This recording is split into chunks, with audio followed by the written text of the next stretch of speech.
Hey y'all, hey, happy Wednesday. So I got a question for you. Have you ever thought about what would happen if you silenced your inner critic? Hmm.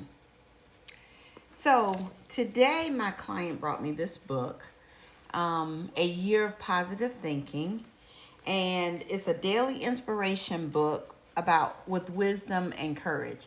And so when I saw this, I absolutely love books. She know that I love books. So she told me to read today's inspiration. So today is December 20th.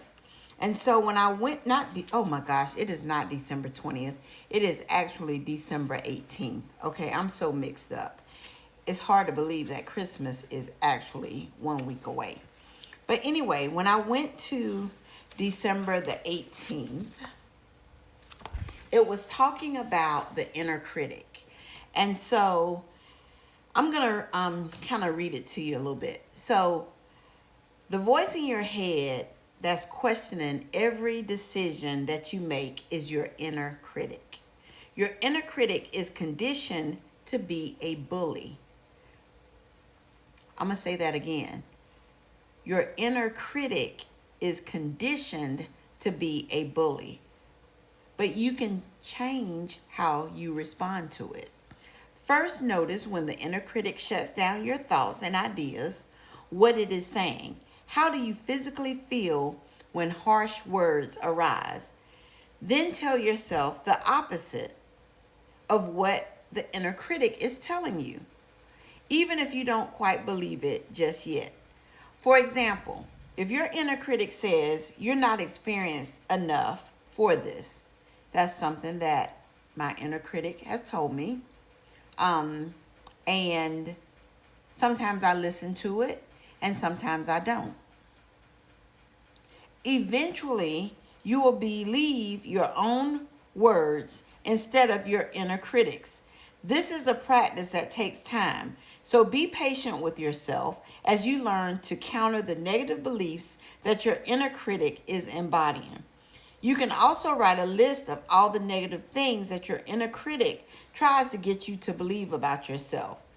Then write down what you would say to someone you love if they said those same negative things to themselves. Say those positive things to yourself. So, we have the ability to shut our inner critic down.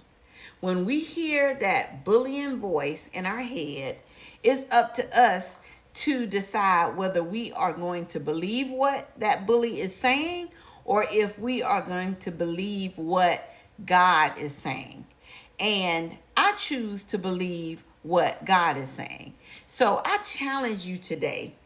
If that inner critic is bullying you and you want to listen to it, but you listen to it, but you know that you shouldn't listen to it, I challenge you today to shut it down. You have the ability to shut your inner critic down. So whatever it is that you want to do in 2025, even in 2024, excuse me one second. I don't want to burn up dinner. But you have the ability to shut that inner critic down. Start saying some affirmations to yourself until you believe them. One of my favorite scriptures is, I can do all things through Christ who strengthens me. That is my favorite scripture. And whenever that inner critic rises up in me, that's something that I tell it. I can do all things through Christ who strengthens me. So I hope that you all have an amazing Wednesday. I hope that you don't take that inner critic with you into 2025 and that you are able to become the best you that you can be. So stay tuned. Every day I'm going to be bringing you a year of positive thinking. We're going to do this together. So follow me on this journey to positive thinking, because we're going to get it done in 2025. We're shutting that bully down, and we're going to believe that we can do all things through Christ who strengthens us. So have an amazing Wednesday night.